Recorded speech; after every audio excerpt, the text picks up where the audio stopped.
Yes. Welcome to the CEO Dialogue, a Mint leadership series that brings together business leaders to discuss ideas shaping India's economic future. Now, for decades, India's growth story has been accredited with a handful of cities. And I'm actually going to go out on a limb and say top 7 or 8 cities.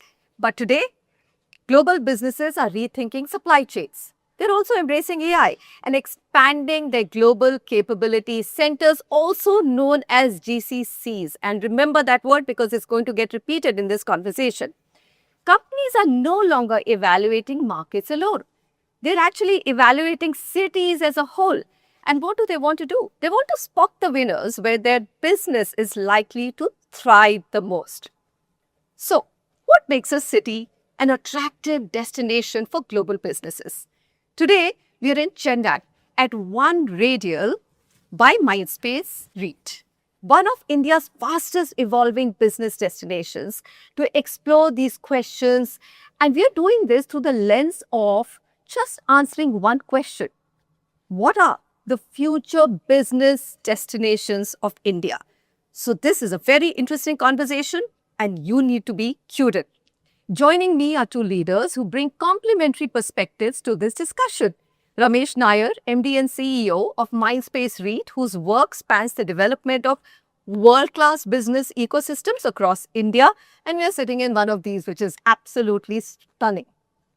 And Siva Krishnan, Senior Managing Director, Chennai, also a hardcore Chennai resident, isn't it, Siva? He also heads residential services, Chennai and Coimbatore, India residential services as a whole, and advises leading global occupiers and investors on strategic location picking.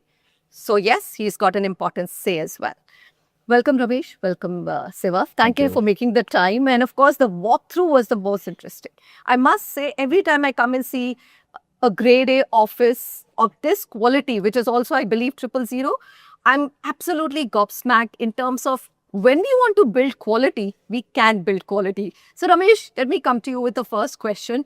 We've established India as the world capital of offices, right? But every city is now competing. They want this business because it creates jobs. What does it take for, let's say, a multinational wanting to set up a GCC, Global Captive Center in India? What do they look at when they are deciding between different cities? Let's just look at some of these high-level numbers, Manisha. Today, globally, annually, the office net absorption is around 350 million square feet. Global. Asia is around 100 million out of that. And in that 100 million, India is around 60 million. So when you say India has become the office capital of the world, there's enough numbers to prove that. That's number one. What do companies typically... But I'm also hearing there's a huge room to grow. 100%. We'll talk about that. Because India still has only around 900 billion square feet compared to market like US, which is 5 billion square feet. And globally, there's 15 billion square feet of office space. Let's look at what companies look at when they are looking for a specific city to go in. Today, the question is not about India versus Philippines versus Ireland. Sometimes I joke to international clients when they ask about Malaysia or Philippines or an island. I think Madhapur is bigger than the opportunities in Philippines and Ireland. Just the amount of people which are there in those kind of pockets. The most important decision-making thing which companies look at is availability of talent. So talent is the most important. Second most important is cost of talent. Third most important is infrastructure, both physical and social infrastructure in a city.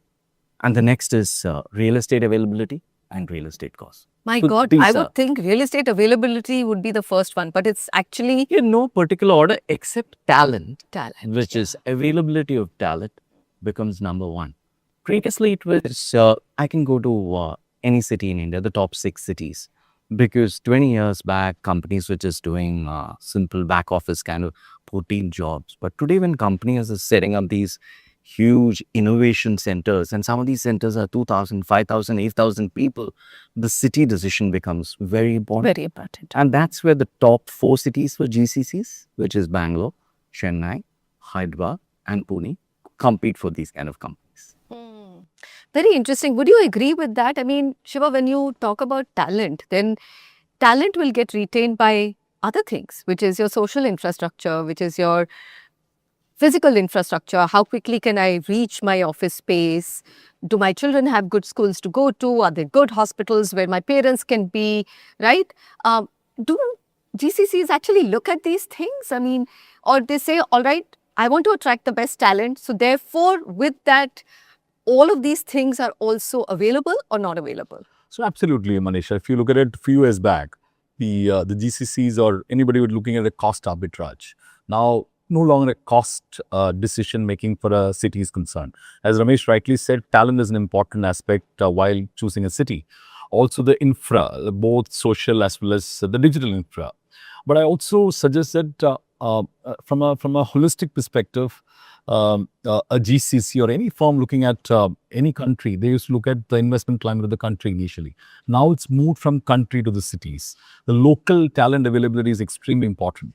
And you can talk about India growing at 6.5%, 7% on an average, but it also important that what is the kind of GDP growth the city is creating, the state is creating. That's extremely important. Right. And the investment climate of the particular city is important. And So ease of setting a business there, ease of the setting up- cost of setting cost up is business important. there, right? Another important thing is the ecosystem there. Are the competition of the particular firm sitting in the particular city or not? The vendor sitting or not? The talent availability for the particular setup is important. So there is lot many factors which, and also another thing which I really important is the future readiness. Like for example, a lot of things which the government talk about remains in paper. These are getting translated into action, which is extremely important. Exactly. So for example, I'll tell you from a Chennai perspective. Look at the metro, the mobility, the connectivity. It's not only in paper, but also translating into the reality. So various factors other than talent availability, the quality of talent is extremely important while a GCC or any firm looking at a city, very important in terms You of... talked about something which is very interesting, and Ramesh, I want to come to it. I know that everybody says that India is no longer a destination for multinationals to look at to set up their large offices because of the cost arbitrage. It has changed. Explain that just quickly to me. I mean, how has that nature of talent changed in India? Are we ready? Are we AI ready? Let's compare it to a city like Chennai. Mhm. Chennai became the automobile capital of India maybe 30, 40 years back. Exactly. 30 years back, I remember when I took my first job here in 1996, I got a job because... Oh my God, I forgot that I'm also speaking to another resident, Chennai, Vasi. I remember back then I got a job because... That was your first job, Ramesh? Yeah, that was the first job. Ramesh is more of a Chennai boy than a Mumbai guy. Then a Mumbai guy. Okay. The first job was because Ford and Hyundai had set up their plants in the city in 95, 96. And they wanted real estate services. And I joined a global real estate service company here in Chennai. So back then, Chennai was called the Detroit of Oh, yes. India. And why was it called Detroit of India? The sheer talent availability from an engineering perspective. Right. Tamil Nadu produces the most engineers in the country. Chennai alone produces around 2.5 lakh engineers every year. Where do you find those kind of numbers? And today a company, they're looking at, let's say, engine design, you could find tens of thousands of those kind of people with those kind of experience here because it's already here. And this is not a 5-year story or a 10-year story. This is a story which has been built over 30, 40, 50 years in this city. Right. One thing about a city like this, where I feel Chennai misses out, Manisha, is in terms of hype. Chennai is a very underhyped city, less drama. You kind of have bombed me on that question, right? You said top 4 cities, but I looked at the leasing numbers and I said, look, Chennai office leasing is below Hyderabad and Pune. Okay. So why is that? And is that a perception issue? So that's what you're now spotting out, saying there is a hype missing, right, about Actually, Chennai? the numbers are very similar to Pune. Today, when you look at the numbers, it's Bangalore first, Hyderabad second. Chennai, Pune are like joint thirds. And then you have the other cities. So Chennai is there also. And we're talking about Mumbai and I have a Delhi small NCR point, Manisha. right at the See, if you beginning, look yeah. at pre-COVID and post-COVID, what was pre-COVID Chennai numbers? close to about 3.5 to 4 million. Today, it's almost 8 to 9 million. So Chennai has really picked up in last 4 to 5 years. I have completely buy the point what Ramesh is saying. It's the hype is missing. But if I want to put bluntly from a Chennai perspective compared to what is seen in Bangalore or Pune or Hyderabad, I think the social fabric, the new talent requires with respect to what's happening in the night in terms of all that, the things which needs to be there, it's still missing in Chennai. I think the word that we are all wanting I to think- say is the cosmopolitan Absolutely. outlook, right? People feel more comfortable. They feel that maybe a Hyderabad or a Bengaluru or a Pune are more cosmopolitan in nature. And I think, Ramesh, do you agree that on that front, Not Chennai needs to work a little bit more? We have a very young, I won't say young, but like a new dashing chief minister, and you could probably change that. I'm sure he'll look into the cosmopolitan part. But Manisha, I've lived in this city for nearly 26 years in the early part of my life. And I've seen Chennai evolve so much. I think what Chennai was in the early 2000s from a cosmopolitan and nightlife perspective, that's definitely changed today. There's so much more. There's so much more happening. Absolutely. Shiva? Absolutely. But my point remains saying that it needs a contingent with respect to what you're seeing in Bangalore and Pune, which is very important. Plus, I just want More to add, perception, because honestly, I'm going to come in here. 30 years ago, when I married a Chennai boy, right? And I actually came to meet him, and I thought that, oh my God, I'm coming from Delhi, and this is kind of like, no, that's all. yeah, just a little better than a village. And I was gobsmacked. The music scene here, the culture scene here, and even at that point of time, there was this discotheque called Sinduri in the afternoon. When in Delhi, we didn't have a discotheque. Sorry, this is going away from the script, and I'm sure somebody is going to cut this out. But Manisha, But it was there. I think it's more a perception issue than anything else. but Shiva. I'll tell you, from a talent perspective, it's deep, as he rightly very said, deep. very deep. Very deep. Like for example, there is data management happening for a multinational bank. The same time, there is talent working on a Pfizer, which is doing a clinical management. So it is multifaceted from that perspective. So the Chennai has a huge, deep talent, which all the GCCs and all the firms looking at any city that Chennai provides. I don't think any city has a capability of providing this kind of a very strong talent, which is required. So I think from that perspective, Chennai stands out and the capability so much. much for- talent. I was just looking at the NASCOM numbers, Manisha. Chennai already has 400 plus GCC units. That's a very healthy That's a very number. healthy number. Bangalore, Hyderabad have more, but 400 is no small number. But you've just acquired 2 assets in Chennai, right? And in 2026. So you're deeply convinced it has to be a solid business logic for you to have acquired these 2 assets. Talk me through that business logic. 3-4 reasons, Manisha. First is we looked at all the 6 cities. We have a presence in 4 cities. We have a presence in Pune, Mumbai, Hyderabad, and Chennai. We looked at which cities have the lowest amount of vacancy. Chennai came on top. Really? Chennai It has the lowest vacancy today? Just 7% vacancy. Wow. Compared to an India average of 15%. That's the first parameter we looked at. Second, we looked at what Shiva touched upon. Pre-COVID and post-COVID net absorption numbers.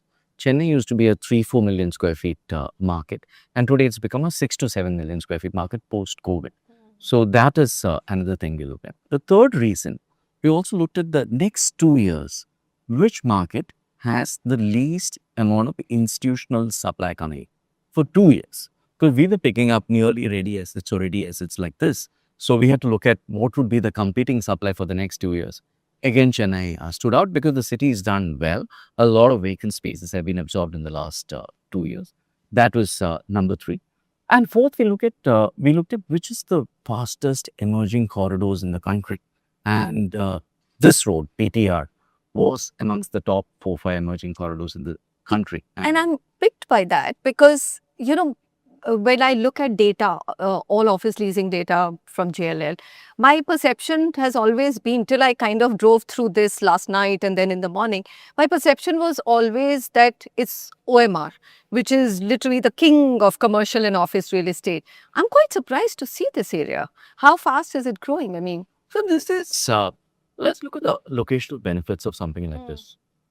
The hottest, and both your assets are close by, right? both are 4 close by on kilometers. this road, 4 kilometers from each other. Today, the number one most preferred corridor for office destinations in the city is Omar 1. Omar is divided into multiple stretches, the Omar Right. 1 stretch. The second most preferred is this. 3, 4 reasons. One, it connects Old Mahabalipuram Road. Two, it connects GST Road, where you have the airport. Third, very close to densely populated IT talent homes, residential catchment locations. You saw the infrastructure, the wide roads, the clean roads, multiple five-star hotels around, multiple hospitals around, top class malls not very far off. So all these things fitted in from a location perspective when you're looking at this micro market. Just to add to what Ramesh is saying, if you look at it, the last 4 to 5 years, 3 micro markets stands out, contributes almost 65 to 70% of Chennai's absorption. Okay. It's PTR, Zone 1 and MPR. And if everything goes well, I strongly believe PTR will be the number one market to lease this year Really? from an absorption numbers. Plus, just to touch upon what Ramesh is saying, it's a complete ecosystem. Closer to airport, Pallavaram Thoraipakkam. absolutely. For our audience, you know, Pallavaram, we say PTR, Pallavaram Thoraipakkam. PTR, but it's nice to have the Pallavaram Thoraipakkam Road Yes. is a complete ecosystem, accessibility to the residential system. I mean, I would suggest that the residential dwellings developed before the office space. So 6, 7 years back is an established residential corridor. You have micro markets like Medavakkam, Perumbakkam, Thoraipakkam, Pallikarnai, Velachery. You have a mall, the biggest mall in Chennai, not very far off from PTR. Airport is close by, GST there. So it's a complete ecosystem. I think it's the best destination that anybody can think of in Chennai today. So, cost of living, compare Chennai to other cities for me, Shiva. I mean, residential real estate prices have absolutely gone nuts in many parts of the country. More than doubled. From the market that I come, Delhi NCR, it's the word nuts would be, I think, mild for that. But how have they been in Chennai? Does it offer value for the talent which is going to get employed? So you're right. The way the valuations have gone up for residential pricing in the last 3, 4 years, especially after COVID. Like, just give you some numbers. Pre-COVID, the annual resi numbers is close to about 150,000 units. As we speak, it's close to about 500,000 units. That's a quantum jump. The residential numbers as seen in the last 3 to 4 years' time. So when the velocity starts going up, and I keep saying that, developers do it not very, very gradual gradation in terms North of India, you say, very- Bheti Ganga mein aap haath Absolutely. dhoiye. there is no science behind pricing, and residential real estate pricing starts going up. The market starts slowing down. It's the making of developers. That's what I'm a little controversial, but that's what has happened in the last 4, 5 years. But here, the Chennai stands out. The way other cities have really gone up in terms of pricing, despite the fact that the land pricing have really shot up in some of the micro markets in Chennai, the resi prices have been quite stable. The velocity is good. So if you look at from a pre-COVID perspective, Chennai used to be about 8,000 units. They're currently about 25 to 30,000 units. But the price point is around 35 to 40%. So enough room to grow in markets like Chennai, still affordable.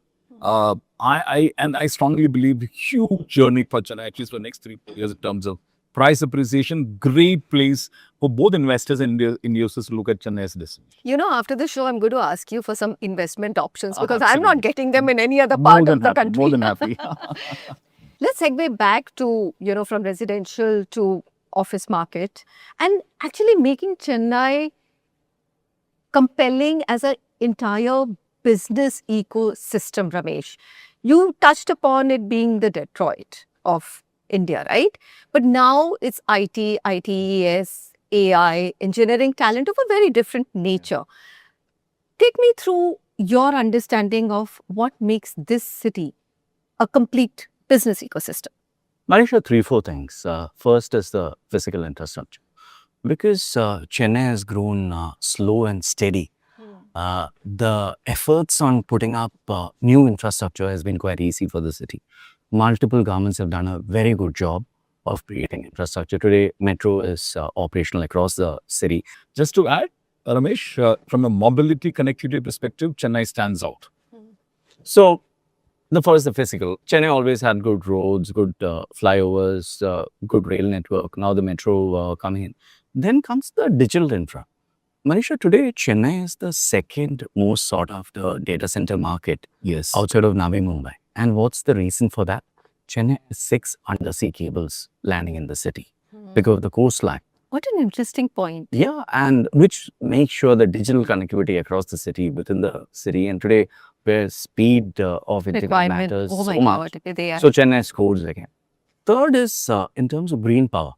Chennai is this, Tamil Nadu is a state, and Chennai is the city which has the most amount of green power, especially from wind energy point of view. So any company which is looking at sustainable green energy over a long period of time, this is like a perfect bet again for them. And the fourth is all aspects with related to wellness, the social aspect. We spoke about malls, schools, the focus on education. Chennai was always a capital for In higher fact, it was a education. medical capital of India for Not the just longest care, time, not just right? I mean, medical, people used to come engineering, from everywhere, all parts of the country all the to get world. operated. Also medical Yes. tourism is a Hmm. very big thing. Has some of the best hospitals like Apollo here. So on all those fronts, physical, digital, sustainable infra, wellness, social infra, on all those aspects, Chennai scores really well. Very interesting. You spoke about sustainability and, Chennai being one of the cities which has so much of renewables through wind.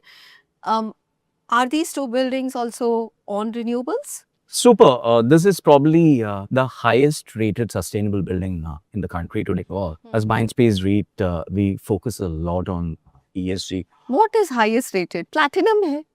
Platinum is highest rated. Within right? platinum, there are Yeah. multiple Oh yes, aspects platinum I again. feel is a Both- benchmark which has just now become average as per global standards. Both from a LEED perspective, an IGBC perspective. IGBC recently came out with new certifications for their version 4.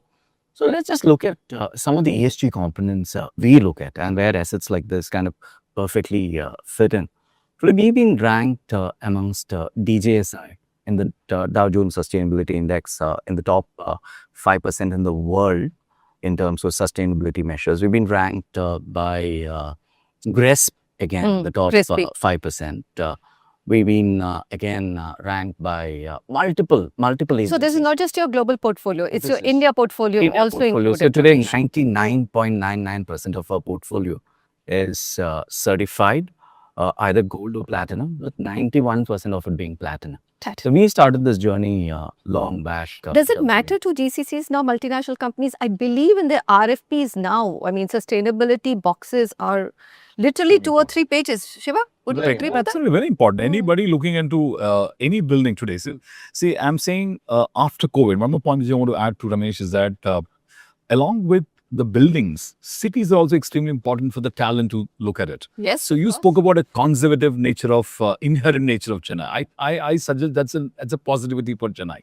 Look at the attrition hear rate. that. Look at the attrition rate for talent compared to any other city. It's more stable talent in Chennai. So stability in talent also is an important tick box for any kind of a GCC getting into a city. So I think Chennai scores there as number 1. I would agree with that because, I just done a discussion with one of the top MNC occupiers in India, pharma occupiers. And the first thing that they said is that there's no country in the world where I can hire 500 people, upskill them and put them to work.